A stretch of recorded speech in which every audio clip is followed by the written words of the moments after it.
교재 23페이지에 나오는 제1장 성경신학의 개요에 대해서 말씀을 드리려고 합니다. 이 개요는 그 23페이지 마지막 부분에 나오는 대로 성경신학의 정의를 비롯해서 그 위상, 성경신학의 위상, 그 다음 그 필요, 왜 필요한가, 그 다음 목적, 성경신학이 목적하는 바가 뭔가, 그 다음 방법에 대해서 차례차례로 하나하나 살펴보도록 그렇게 하겠습니다. 이 아마 개요가 모르기는 해도 대여섯 시간 걸리지 않을까 이렇게 생각을 합니다. 하나하나 살펴보도록 하죠. 자, 24페이지에 넘어가 보면 우선 성경신학의 정의가 나옵니다. 물론 이 정의는 서론의 개괄적인 서론에 있어서의 개괄적인 요점 중에 하나입니다. 서론을 무엇이든지 서론을 논하는 데 있어서는 그 주제의 확고한 정의를 밝히는 것이 매우 중요하죠. 그래서 정의란 어떤 용어의 뜻, 그 단어의 뜻을 왜 그러냐면 사람들이 똑같은 단어를 써도 그 단어에 대한 이해가 조금이라도 다를 때에는 많은 격론이 벌어집니다. 그래서 정확한 결론에 도달하지 못하고 결국에는 이제 감정까지 폭발하는 경우가 많이 있죠.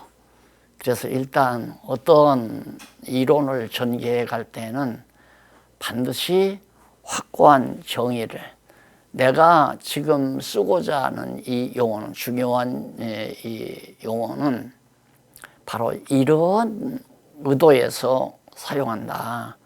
그래서 그 정의를 분명히 하는 것이 매우 중요하다. 그래서 성경신학의 개괄적 요점을 이해하기 위해서 먼저 그 정의를 분명히 하는 것이 매우 중요하다는 것, 이제 제가 말씀을 드렸죠. 그래서 사실상 이 신학이라고 하는 것도 2000년 역사, 기독교 신학교의 2000년 역사 중에 그 교리 분쟁이죠. 분쟁 내지는 투쟁, 토론, 그리고 그래서 결국은 오늘에 이르기까지 합의를 못 보고 있거든요. 합의를 못 보는 이유는 그 이유 중에 하나가 정의를 달리하는 데 있다.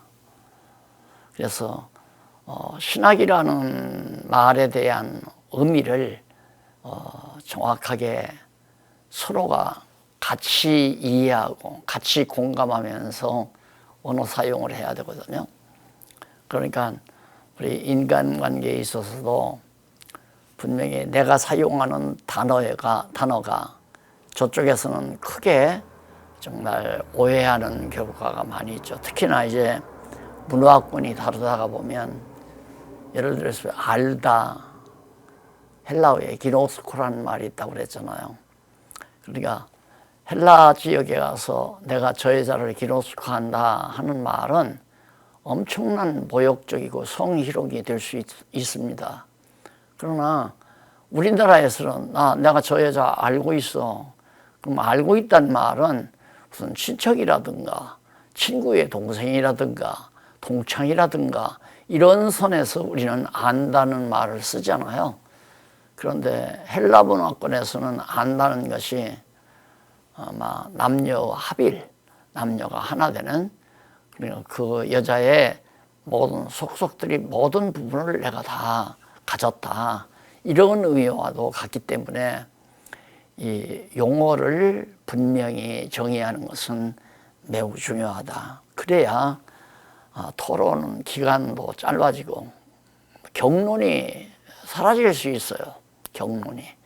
그래서 시간을 단축할 수 있고 모든 논리에 있어서 합의를 도출할 수도 있고, 그래서 이 정의라고 하는 것은 매우 중요하다. 그래서 이 정의를 알아보기 위해서 우선 성경신학의 정의를 분명히 정리하기 위해서 반드시 살펴야 하는 그런 중요한 과제들을 차례로 논하려 합니다. 그 차례가 뭐냐면 먼저는 신학의 의, 신학이라는 말의 신학이라는 그 용어의 말의 뜻, 의를 살피고 그 다음 개혁파 신학의 입장, 개혁파 신학에서는 이 신학을 어떻게 이해하고 있는가, 그리고 나아가서 성경신학의 견해를 구체적으로 이렇게 파악하려고, 살피려고 그렇게 합니다. 그럼 먼저 신학의 어의가 나오죠. 그 신학의 어의를 보면 말의 의미라는 얘기죠. 말의 의미. 그러면 신학의 정의를 위해서 먼저 신학이라는 어의, 말의 의미를 자세히 살펴보는 것이 매우 중요하다. 이는 신학에 대한 상이한, 서로 다른, 신학에 대한 서로 다른 의미들이 혼동을 일으키면서 신학자들을 통해서 신학이라는 이름으로 계속해서 지금 확산하고 있는 겁니다. 현재도 지금 그렇게 확산되고 있잖아요. 신학이라는 이름으로. 그러니까 아까도 시작 전에 제가 말씀드렸지만 2000년 교회사를 통해서 신학 논쟁은 계속 이어지지 않고 계속해서 진행되어 가고 있습니다. 어떤 합의를 보았다고 하는 것은 일개 분파에서 예를 들면 어거스틴 신학을 통해서 거기서 이제 스콜라 신학이 발전해 가지고 그게 이제 구교 로만 가톨릭의 신학으로 정착하죠. 그러니까 어떤 신학에 대한 논리가 이제 딱 정착이 되면 그거는 하나의 교파로 형성이 되고 하나의 분파로 형성이 되죠. 그래서 그의 반대 이론이 나오게 되고 반대 이론이 또 가다가 정착이 되면 역시 또 분파가 이루어지고 그래서 결국은 기독교가 사분오열 다 갈기갈기해. 바울이 말했지만 하나님도 한 분이시고 성령도 한 분이시고 성경도 하나인데 왜 기독교가 이렇게 많아야 되느냐, 이게 기독교의 분파가. 그것은 어의가 다른 데서도 큰 영향을 미쳤다. 신학이라는 말의 의미가 다르다는데 바로 큰 하나의 요인이 되고 있다고 그렇게 볼 수도 있습니다. 그래서 특히 개인 간의 논쟁은 물론이고 재반 신학이나 일반 학문 분야에서 발생하는 논쟁은 대개 신학에 대한 어의를 달리하는 데서 일어나는 경우가 아주 많습니다. 그래서 이처럼 어의에 대한 문제가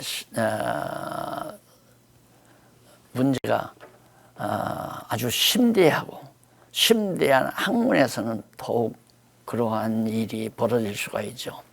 학문 자체가 심대할수록 심오할수록 역시 용어의 의미가 분명해야 된다는 얘기입니다. 그러니까 내가 상대에게 내 의사를 전달할 때에는 서로 소통될 수 있는 바른 개념, 바른 어의를 가지고 있는 용어들을 사용할 때 잘 이해할 수가 있습니다. 우리가 제주도에 고향을 가지고 계시는 제주도 언어와 우리 육지에 살고 있는 우리들의 언어도 소통이 잘 안 되잖아요. 또 충청도 분들의 언어와 경상도 분들의 언어가 소통이 안 되는 것이 있단 말입니다. 그건 또 어휘가 다르기 때문에 그렇다는 얘기죠. 어휘가 다르기 때문에. 그래서 반드시 심오한 진리, 깊은 진리를 우리가 상대에게 전달할 때에는 확실하게 듣는 자나 전하는 자가, 말하는 자가 똑같이 정의를 내릴 수 있는 같은 개념을 가지고 있는 용어들을 써서 전달을 해야 된다. 그래서 언어의 의미는 매우 중요하다는 얘기죠. 그래서 우선 신학의 어휘에 있어서 첫째로 신학은 문자적 의미입니다. 신학이라고 하는 문자가 있잖아요. 한문으로 귀신 신자라고 그러죠. 그걸 우리 기독교인들은 하나님 신자라고 그럽다마는 하나님 신자하고 그다음 배울 학자, 학하고 이 두 글자를 합성해서 바로 신학이라는 말을 쓰죠. 그래서 그 신학이라는 말의 문자적 의미가 뭐냐 하면 보통 이제 기독교 진리다 하면 신학이라고 그렇게 알고 있잖아요. 기독교 진리를 가장 간명하게 묘사하는 신학. 그래서 철학과 대비되는 거죠. 철학은 인문학에 속하는 거고요. 인간을 중심으로 하는 거고, 신학은 하나님을 중심으로 한 거니까 신학과 철학은 전혀 다릅니다. 그런데 이제 보통 이제 신학을 하시는 분들은 반드시 철학을 전공하도록 바로 신학교에서 그렇게 다 커리큘럼에 짜 있죠. 그렇지만 신학교가 진리를 보존하고 진리를 지키고 전수하는 일이 주 임무가 아니고 하다 보니까 이제 돈이 문제가 되잖아요. 돈이. 그러니까 경제적인 문제를 해결하기 위해서는 학생들을 많이 받아들여야 된다. 그러니까 우리 총신도 보면 사실 문교부에서 허가한 학생 수는 얼마 안 돼요. 문교부에서 허가한 학생 수는. 근데 그 학생 수만 모집해 갖고는 도저히 경제적으로 어려우니까 그 학생 말고 그냥 예외로 학생을 막 모집하는 거거든요. 이게 무자격자죠. 그러니까 사실상 거기를 다 나와도 총신대학을 나왔다고 그렇게 얘기하잖아요. 대부분의 학교가 다 그렇습니다. 미국의 하버드나 영국의 옥스퍼드 같은 그런 큰 대학들도 그런 이제 한대가 있어요. 그런 정부에서 인준한 그 숫자 이상의 수를 받아들이기 위해서 하나 이제 예외의 과목을 설치해 가지고 그냥 거기에서 돈을 받고 학생을 모집하고 자격이 없는데도 무자격자들을 받아들여서 등록금을 받고 학교를 운영해가는. 그래서 학교가 사업적이 되지면 벌써 부패한 겁니다. 그러니까 결국은 제가 솔직히 말하자면 한국 교회는 신학교가 다 망쳐놓은 거죠. 신학교가 올바른 진리를 다음 세대를 담당할 교사들에게 다음 세대를 교회를 지도할 지도자 양성을 해가는데 정말 올바른 진리를 바르게 전달하고 깨닫게 해서 그들이 오는 교회 세대를 담당하도록 그렇게 해야 진리가 전수가 되는데 진리가 전수되지 못한 이유가 이미 생각은 그래. 신학은 철학을 전공해서 마스터한 자들에게 바로 이제 신학을 그 위에 쌓는다. 그러니까 인문학을 마스터한 그런 인재들에게 하나님을 알게 하는 거야. 그래서 기독교 강요 1권에 보면 칼빈이 그런 말이 나와요. 나를 알아야 하나님을 아는지, 하나님을 알아야 나를 아는지, 그거 잘 모르겠다. 그거 자기도 확실하게 정의하기가 힘들다. 인간과 하나님은 밀접한 관계가 있다는 거죠. 하나님을 알아야 되는 주체가 내가 인간이 알아야 되고, 또 그러면 인간을 알아야 하나님을 아는 거 아니냐, 이렇게 말할 수도 있고, 아니다, 하나님을 알아야 인간을 알 수 있다. 왜 그것이 정말 확실하게 정리가 안 되냐면 하나님을 알 길이 없어요.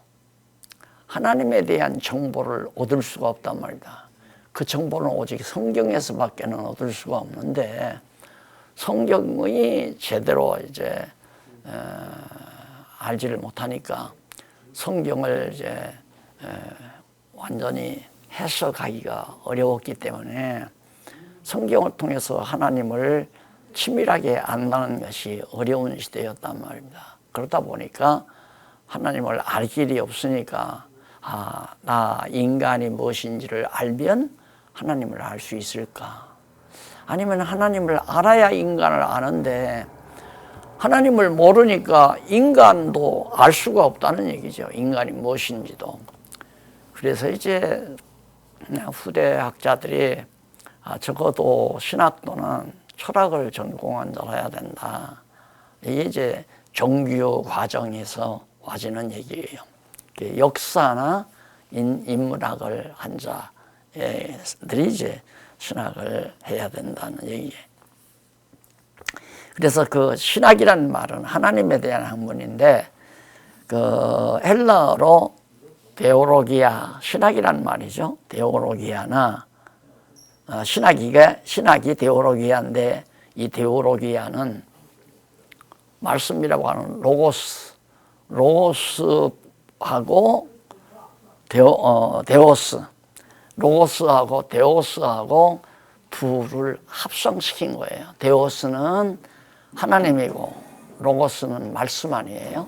그래서 하나님 말씀, 그러니까 이 말씀이라는 것이 언어라는 의미가 아니라 말씀은 생명이라는 의미도 있고 진리라는 의미도 있고 이성이라는 말도 있고 뭐 기원이라는 말도 여러 가지 의미가 있는데 신학은 하나님의 말씀 또는 하나님에 대한 교리라는 그런 뜻을 내포하고 있습니다. 그런데 로고스는 성경에서 태초부터 하나님과 함께 있으며 로고스가 하나님과 함께 있었다. 그러니까 하나님과 함께 있었단 말은 참 영원하신 하나님에게 또 다른 영원한 실체가 있다는 얘기가 된다는 얘기입니다. 잘못하게 되면. 그러니까 우리들의 공간 개념 속에서 시공간 개념 속에서 언어가 함께란 말은 너와 내가 있어야, 그러니까 적어도 함께는 둘 이상의 수가 존재할 때 함께라는 말이 가능하잖아요.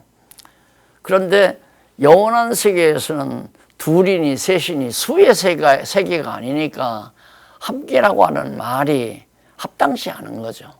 그래서 이제 이 말씀 로고스가 뭐냐, 하나님과 함께 있었으며 그 말씀이 뭐냐, 로고스가 곧 하나님이라고 해요. 하나님이다. 그러면 하나님과 로고스가 별개의 것이 아니잖아요.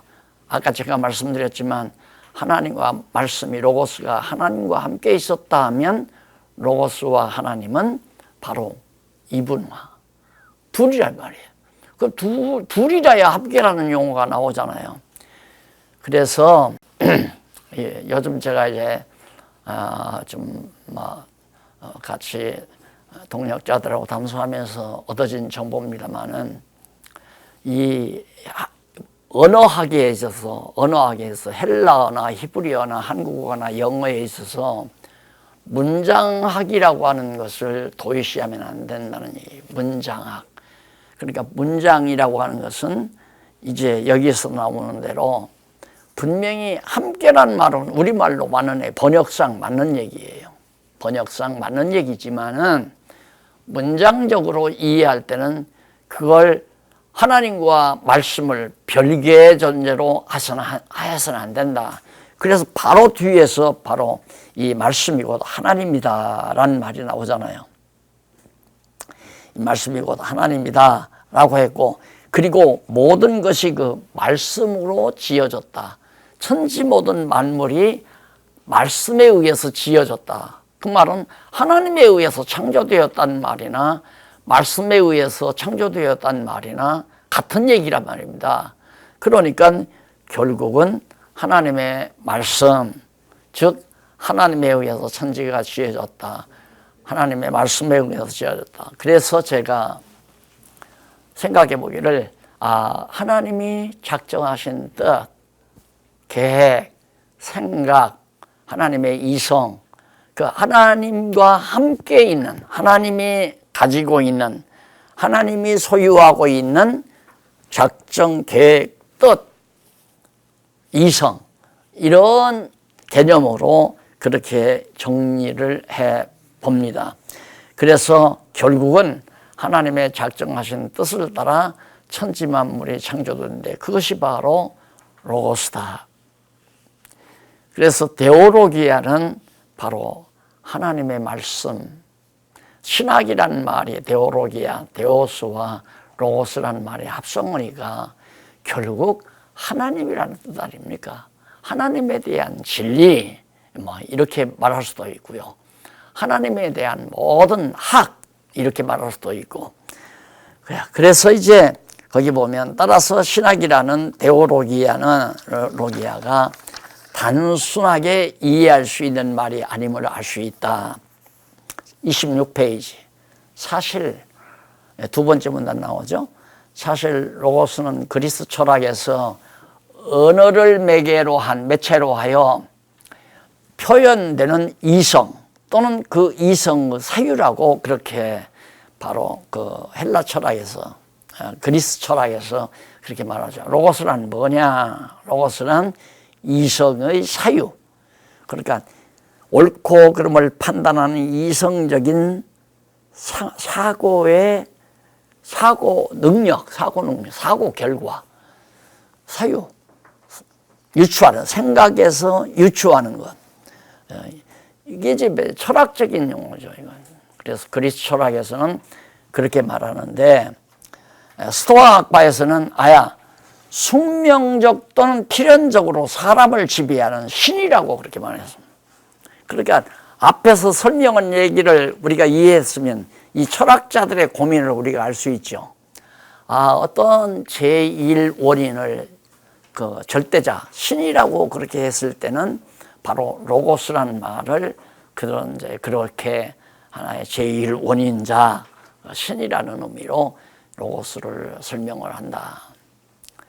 그리스 철학에서는 이성적 사유, 그러니까 어떤 이성적 존재가 있는데 생각에서 유추하는 능력, 그것이 바로 하나님께서 창세전에 작정하신 뜻, 다 생각 속에 전부 생각을 해서 계획을 해서 전부 유추해가지고 어떻게 해야 되겠다는 하나님의 작정 섭리, 그 뜻 아니에요. 그런 의미에서 역시 하나님의 뜻이라고도 설명이 가능한 거다. 자, 이 정도 했으면 아마 신학이라는 용어적 의미, 용어의 의미를 아마 상당히 이제 우리가 폭넓게 좀 납득할 수 있는 그런 일이라고. 아주 쉽게는 그냥 하나님이 로고스다. 그래. 데오로기아, 하나님의 이성적 사유, 그렇게 말하면 또 가능하고, 이성적 사유라는 게 그것이 하나님의 작정하신 뜻, 계획, 이런 것들을. 그래서 스토아학파에서는 변함없는 숙명적이고 필연적으로 사람을 지배하는 신, 어떤 인간을 지배하는 신이 존재하는데 그게 바로 로고스다, 이렇게 설명을 하는 겁니다. 이는 인간의 감각기관을 매개로 하지 않고 사유와 이성만으로 이루어지는 인식의 결과라고 그렇게 볼 수 있죠. 그러나 성경은 로고스를 하나님의 존재와 직접 관련하여 사용했습니다. 따라서 로고스는 타락한 인간의 감각기관이나 사유와 이성을 초월한 신령한 지혜로 인식할 수 있는 개념입니다. 자, 여기서 이제 조금 설명을 붙였죠. 로고스란 뭐냐? 타락한 인간의 감각기관이나 사유와 이성을 초월했다. 그러니 인간을 초월한 신령한 지혜로 인식할 수 있다. 로고스란 신령한 지혜라고 그렇게 인식해도 된다 이게요. 인간의 지혜는 잔꾀예요. 그건 꾀, 지혜라고 말할 수 없어요. 인간에게는 지혜가 없어요. 약삭 빠른 꾀가 있을 뿐이지, 잔꾀가 있을 뿐이지. 그러니까 성경이 말하는 지혜는 이 인간 세계를 초월한 완전한 신령한 지혜를 바로 로고스라고 그렇게 말할 수도 있다. 그 신령한 지혜가 바로 하나님의 영원한 작정 섭리 안에 하나님의 지혜로 다 만들어 놓았잖아요. 작정을 계획하고 섭리하셨잖아요. 그러니까 지혜와 하나님의 작정하신 뜻 다 일맥상통하는 개념들이죠. 그래서 그 12번 한번 보실래요? 12번 그 각주를 보시면 골로새서 1장 9절에 나오죠. 이로써 우리도 듣던 날부터 너희를 위하여 기도하기를 그치지 아니하고 구하노니 너희로 하여금 모든 신령한 지혜와 총명의 하나님의 뜻을 아는 것으로 채우게 하시고, 신령한 지혜와 총명에, 우리들이 신령한 지혜와 총명이 있어서 뭘? 하나님의 뜻을 아는 거. 지혜 있으면 하나님의 뜻을 아는 거죠. 그러니까 성경이 말하는 지혜는 하나님의 뜻을, 성경을 통해서 하나님의 뜻을 알면 지혜자죠. 엄밀히 말해서 나는 신학교라는 것이 지혜자들의 모임이라고 그렇게 생각을 해요. 그래서 사실은 지금 강의하고 있는 장소가 이게 호크마우스거든요. 호크마우스. 이 아이디어를 제가 어디서 창안했느냐면 그리스에 그리스에 아카데미 하우스가 있잖아요. 그 아카데미란 말은 학문이라는 뜻이거든요. 학문의 집, 지식의 집, 학문의 집이라는 뜻이에요. 근데 여기는 학문이 아니라 이건 지혜, 하나님의 뜻을 아는 신학의 집이다. 그래서 신학의 집이란 말을 바로 호크마우스라고 그래. 신학은 뭐냐? 지혜를 배우는 거예요. 지혜를, 하나님의 지혜를 깨달아 아는 것이 신학이다. 이렇게 엄청난 깊이가 있는 신학을 그냥 공대 다니다가 와서 신학도 하고, 상대 다니다가 신학도 하고, 사업하다가 실패하니까 신학도 하고, 어떤 사람은 그냥 죄송하지만 부동산업 하다가 잘 안 되니까 때려치고 신학교 와서 목사 되고, 그렇게 해서 지혜가 없이 다 교회 지도자들을 양성하다 보니까 오늘의 이 서글픈 현실을 우리가 맞게 된 거 아니에요. 요즘 아마 많이 들으셔서 오이코스 유니버시티, 그러니까 오이코스란 말이 집이란 말 아니에요. 집. 그 집이란 말이 하우스란 말보다는 가정, 가족, 그런 의미를 많이 가지고 있습니다. 우리가 다 한 식구라고 그랬잖아요. 그리스도의 지체. 그리고 이걸 가리켜서 집으로 비유를 하고요. 그리스도의 몸으로 지어져 간다. 그래서 이 오이코스란 말도 바로 하나님의 지혜자들이 모인 하나님의 가족. 노아의 8식구가 방주 안에 있었던 것처럼 그리스도의 씨로 거듭나고 중생한, 새로 태어난 중생한 신령한 가족들의 집단이 바로 교회 아닙니까? 오이코스란 말입니다. 오이코스. 그래서 오이코스 유니버시티, 대학교라는 뜻인데 최고의 학문, 큰 지혜를 배우는 전당이다. 이렇게 생각을 하면 오이코스 유니버시티라는 말도 상당히 이제 신학이라고 하는 그 개념과 상당히 맞물려 있다는 사실을 우리가 이해할 수 있습니다. 오직 진리를 지키고 전수하려는 대학으로 세웠지만은 서구 신학에서 진리가 발견할 수가 없으니까, 그래서 그냥 잡다한 신학들을 그냥 무조건 신학자라면 그냥 교수가 돼서 하다 보니까 학교의 이념과는 멀어지니까 그래서 이제 절대 진리인 성경신학, 이 성경신학을 오이코스 유니버시티의 메인 신학으로, 그러니까 유니버시티의 기본 신학으로 그렇게 자리매김을 하는 이 엄청난 사건을 하나님께서 지금 현실 앞에 이루어 놓고 계시는 겁니다. 그래서 신학이란 뭐냐? 로고스, 하나님의 신령한 지혜를 얻는 처소, 하나님의 신령한 지혜를 배우는. 예, 솔로몬과 하나님 사이에는 하나님께서 솔로몬에게 너에게 내가 뭐를 줄까 물으니까 지혜를 달라고 그러잖아요. 예, 이 지혜를 얻고자 하는 자가 신학을 들어와야 돼요. 교회에서 직업을 찾고자 하는 자가 신학을 오면 안 돼요. 신학교는 직업군을 길러내는 곳이 아니라 지혜자를 양성하는 곳이죠. 왜? 로고스가 하나님의 말씀, 로고스, 데오로기아가 신학이라는 말이니까. 그렇게 신학이라는 어휘를 봐도 신학대학은 지혜를 얻고자 하는 자들이 입문해야 한다. 들어와야 된다. 지혜자를 뭐지? 지혜를 찾고자 하는 자. 지혜를 찾고자 하는 사람은요, 금방 알잖아요. 요즘 이제 정말 지혜에 갈급해서 한평생을 살아오신 장로님 한 분을 만나지는 않았는데, 그분의 칼럼을 제가 한번 읽어봤거든요. 아마 다음 신문에 아마 그 칼럼이 나갈 거예요.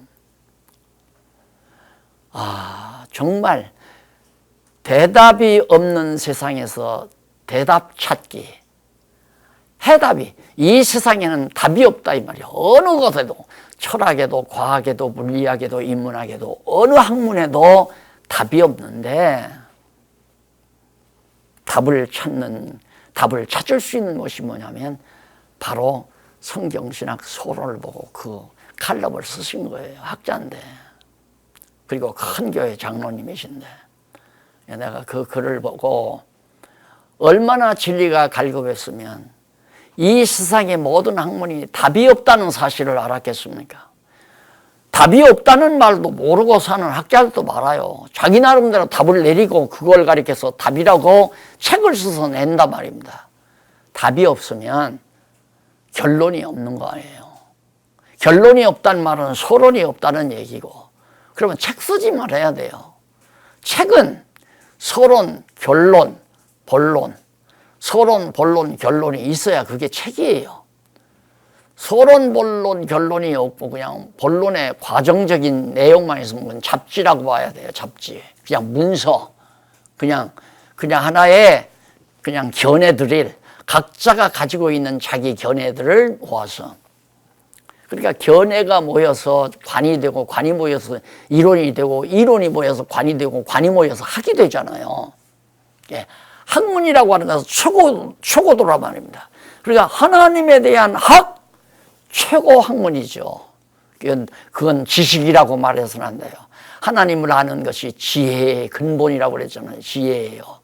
그러니까 신학을 제대로 졸업을 하면 지혜자가 되는 거죠.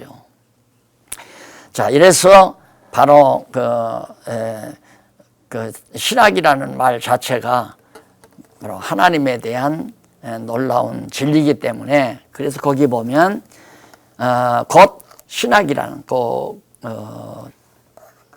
26페이지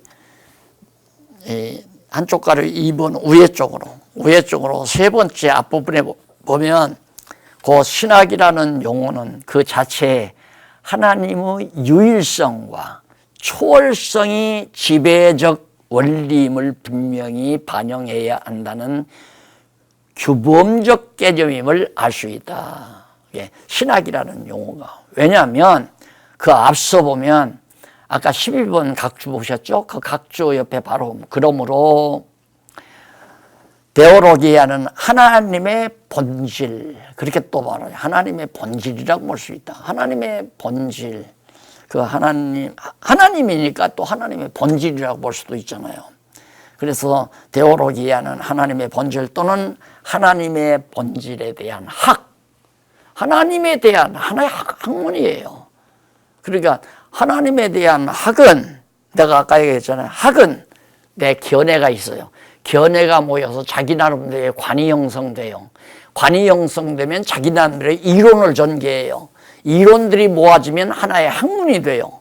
그게 최고 결론이 있죠. 그게 학문은 서론과 본론과 결론이 있어야 학문이에요.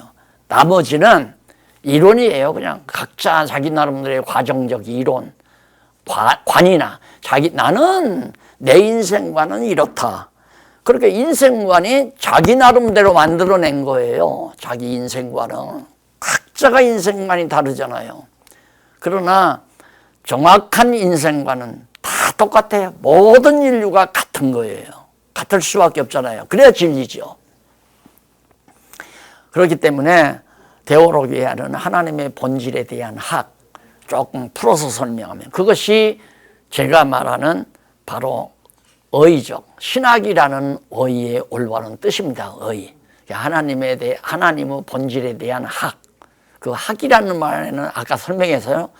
그 뒤에 내가 문장을 더 이어가지 않았지만 다 아시는 거니까 내 나름대로의 견해가 모여서 자기 나름대로의 관을 형성하고 내 인생관, 내 무슨 가족관, 내 어떤 자기 나름대로의 세계관 다 각자 자기 나름대로 그러면 하나의 이론을 형성해서 자기 이론적 합리가 나오잖아요. 이론이.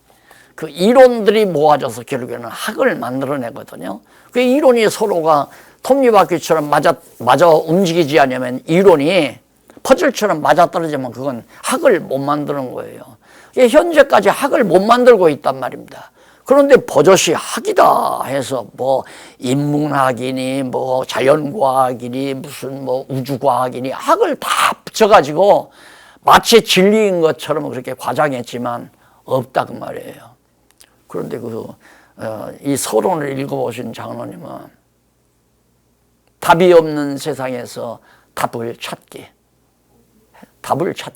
그러고서 제목을 붙여가지고 이 서론을 읽은 이 소감을 밝히셨더라고요. 답이 있다 이거예요. 성경에 답이 있다. 그러니 학문이라는 신학밖에 없어요. 나머지는 학이라고 하면 안 되죠. 자기네들이 학이라고 하니까 그냥 그러지만 그러니까 학이라는 개념을 우리가 의의를 분명히 하게 되면 학이란 오직 신학밖에는 없다. 그 다음 신학의 용어적 혼란. 자, 의의가 분명하지 않다 보니까 신학이라는 용어를 얼마나 혼란스럽게 사용하는지 몰라요. 여성신학도 있어요. 여성신학. 또 흑인신학도 있고 무슨 여기 본문에 다 나옵니다. 차근차근 해보십시다. 근래에 이르러 신학이라는 용어는 기독교 관련 모든 분야에 분별 없이 사용하고 있다. 이에 따라 신학 자체의 본래 의미가 퇴색하는 경향을 보이는데 예를 들면 해방신학, 정치신학, 민중신학, 흑인신학, 자연신학 및 사신신학, 하나님이 죽었다는 신학도 있어요. 사신신학 등 온갖 잡다한 용어들이 신학의 본래적 의미가 무엇인지 혼탁하게 하고 있어요. 신학이라는 본래 의미를 알 수 없이 막 다 혼탁하게 그렇게 만들어 놔가지고 사람들의 이성을 다 어지럽혀 놓고 막 허틀어 놓고 그래서 복잡한 거예요. 2000년 교회 역사 가운데서 정리를 못한 건 정말 안타깝잖아요. 2000년 교회 역사 성경을 분명히 주 100년경에 요한계시록을 성령께서 계시해서 성경으로 주었지만 2000년 역사를 이끌어오는 동안에 거기에서 진리를 찾지 못하고 신학이라는 용어 자체도 정의를 제대로 못 내리고 왔기 때문에 오늘날 이렇게 신학이 혼란스러워졌다 이 말이에요. 굉장히 정리가 안 돼 있어요. 자, 이제 그러고 보니까 와, 진짜 어지럽구나. 이걸 알 수 있잖아요. 세상이 참 어지럽고 캄캄하구나. 이거 전부 인간이 만들어낸 거예요. 신학에 어떤 해답이 없으니까 자기 나름대로 해방신학. 야, 이스라엘 백성들이 애굽에서 해방되는 그게 해방신학이다 이거야. 그리고 우리가 가난에서 벗어나는 것도 해방신학이고, 정치신학, 정치인들이 만들어내는 거예요. 그래서 이제 종교인들이, 그리스도인들이 바로 정치에 관여해서 정치활동하고 당무활동을 하고 기독당을 세우고 이런 주책 없는 일들을 하고 있는 거죠. 왜? 신학인데, 정치 신학인데. 난 대통령 돼가지고, 그래서 예수 믿는 사람은 대통령 되지 말란 말이 아니에요. 거기를 신학이라고 붙이지 말라 이 말이에요. 세상 정치에 무슨 신학이 있어요. 안 그래요? 진짜 성경의 정치 신학은 하나님이 만왕의 왕이신데, 예수 그리스도가 만왕의 왕이신데, 만왕의 왕두고 자기가 왜 대통령 되려고 그래요? 그러니까 그건 세속적인 정부니까 거기 들어가서 그리스도의 빛을 드러내기 위해서는 그리스도인들이 대통령 할 수도 있죠.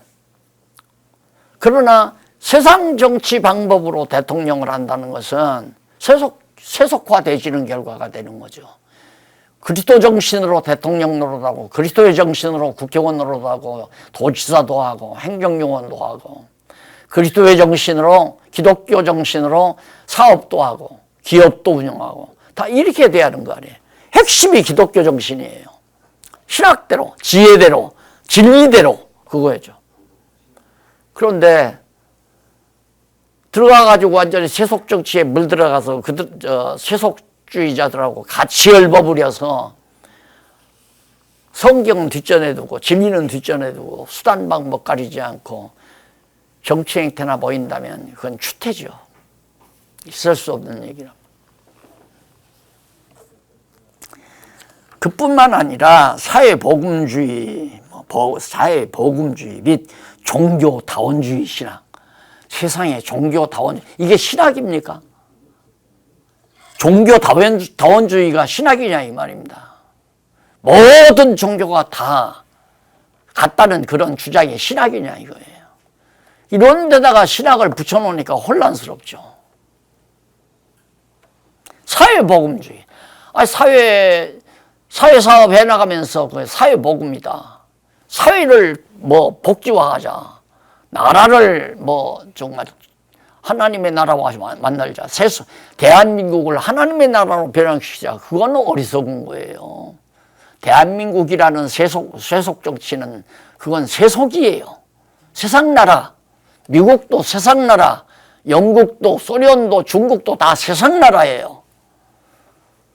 오직 그리스도가 성령을 통해서 주관하시고 다스리시는 교회만이 하나님의 나라죠. 그러니까 정치 신학했으면 하나님 신학을 해야죠. 신학을 해야, 하나님을 배워야 정치 신학이죠. 그러면 제대로 정치 신학을, 기독교 정치 신학을 했으면 자기가 높은 자리에 앉으려고 안 해요. 높은 꼭대기에 앉으려고 안 해요. 남을 지배하려고 안 해요. 남을 지배하고 남을 다스리려고 하지 않는다 이 말입니다. 다 각자 자기 은사 따라서 나를 높은 자리에 알려줘. 나는 그런 거 싫다고, 명예 싫다고, 그런 얘기를 내가 하니까 그렇게 해야 되는 이유를 얘기를 하더라고요. 이것이 세상 정부로부터 받았는데 그렇게 하지 않으면 이 성경신학을 학교의 기본신학으로 지켜나갈 수가 없다는 얘기죠. 그걸 총장이 바뀌면 다시 그것도 다 뜯어 고치고 바뀌어야 되니까. 그래서 그렇다면 그것은 높은 자리가 아니라 해야 할 일을 하기 위한 은사적인 자리라 생각을 한다면 그거 할 수도 있지 않겠느냐고 내가 그런 얘기를 했습니다만은, 우리가 하나님의 나라 정치를 배운다면 절대 남을 자기 아래 두려고 생각 안 해요. 내가 지도하고 내가 명령하고 내 말 잘 듣고 나를 돕고 나를 추종하고 나를 섬기는 그런 사람들을 두려고 생각하지 않는다 이 말입니다. 다 각자 하나님의 통치를 받도록 하는 거예요. 그게 기독교 올바른 정치신학이죠. 그런데 여기 나오는 정치신학은 세속정치신학을 말해. 나머지도 다 마찬가지예요. 사회복음주의라고 하는 것이 가난한 사람들을 돕고 불쌍한 사람들을 도와주는 게 사회복음주의라고 그래. 사회의 빛을 발하고 이런 얘기도 다 그 어리석은 얘기예요. 하나님께서 가난하게도 하고 부유하게도 하고, 왜? 그것이 하나님을 배우게 하는, 지혜를 얻게 하는 하나의 방법표 수단인데, 어떻게 인간이 가난한 자를 부유하게 만들고 부유한 자를 가난하게 만들고, 그거 정치죠. 그게 부유한 사람에게서 세금 걷어들여 가지고 가난한 사람들에게 뿌려주는 게 세속 정치 아니에요. 하나님이 가난하게 한 자를 인간이 어떻게 부유하게 해요? 하나님이 부유하게 한 자를 어떻게 인간이 또 가난하게 만들고. 다 그리스도 안에서는 부유하거나 가난하거나, 가난해도 바울이 그랬잖아요. 내가 가난한 자 같으나 부유한 자요, 내가 없는 자 같으나 많은 것을 가진 자요, 내가 멸시를 받는 자 같으나 존귀한 자다. 하나님 앞에서 다 그렇다 이거예요. 그러니까 사회 제도에 대한 관념과 교회 안에서의 관념을 자꾸 혼돈해서는 항상 헷갈리는 거죠. 항상. 자, 지금 여기까지 제가 설명을 했는데요. 그래서 이게 이 서론이 압축되어 있단 말입니다. 이 속에 엄청난 내용들이다. 어저께 어느 목사님은 그런 얘기를 하더라고요. 예를 들면 논리적 일관성, 이거 하나도 최강권이라 이거죠. 구조적 통일성, 이것도 최강권이고, 많은 내용들이 그 안에 깔려 있다는 얘기입니다. 그러니까 내가 첫날 목사님들에게 좀 짜증 섞인 말로 좀 말씀을 드렸는데, 이게 어느 목사님과 한 번 읽고 던져놓을 책이 아니다. 물론 성경신학에 속한 책이 다 그러잖아요. 한 번 읽으면, 일반 다른 서적들은 그냥 한 번 읽으면, 두 번 읽으면 실증나죠. 저도 내 책을 읽고 공부하는데 그때 성령께서 역사해서 기억나게 한 것이 항상 내 머릿속에 그냥 있는 게 아니잖아요. 그러니까 이 책은 보고 또 책임지라고, 그러면서 상고를 해야 진짜 정말 그 진리를 다 소화하는 거죠. 자, 신학의 용어적 혼란에 대한 내용이 한쪽 가로 2번에 나오는데, 그 용어적 혼란에 대해서 지금 첫 문단 제가 말씀을 드렸습니다. 그래서 거기 조금 읽고 차 한잔하고 하도록 하십시다. 자, 사회복음주의, 종교다원주의 신학 또는 학자들 이름, 칼빈 신학이니 루터 신학이니 또 파르트 신학이니, 이렇게 인간 이름을 붙여서 또 신학이라는 말을 또 하거든요. 그건 파르트 견해고 칼빈의 견해고 루터의 견해예요. 루터의 이론이고 학이라고 할 수 없단 말입니다. 왜? 완성이 안 됐기 때문에.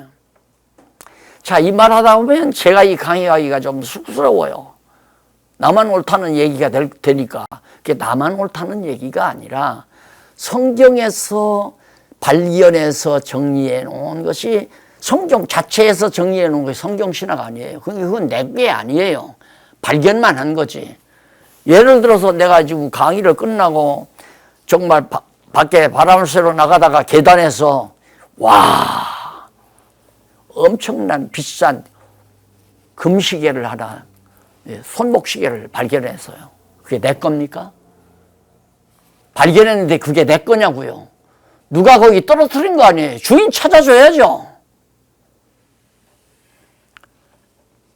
나는 발견한 것 뿐이지, 내가 그걸 내 견해를 가지고, 그리고 내 어떤 관을 정리해서 이론을 만들어서 학으로 이렇게 구조화 시킨 게 아니에요. 그래서 누구 신학, 바르트 신학, 칼빈 신학 제일 싫은데 이 성경 신학을 갖다가 저 뭐 남아공 신학인가 그 좀 건방진 신학자들이죠. 거기다 팍스라고 붙이라고 해서 팍스도 바이블 데올로지라고 그렇게 만들어놨어요. 그런다고 우리 박 교수가 가끔가다 팍스도 바이블 데올로지 그렇게 자꾸 영어를 써서 교수님 나는 그거 쑥스러워. 그 팍스 좀 빼면 되겠어. 그래. 이거 학적으로 그렇게 된 걸 어떻게 빼요? 그래요. 그래도 우리끼리 그냥 빼고 쓰면 되잖아. 너 바이블 데올로지라고.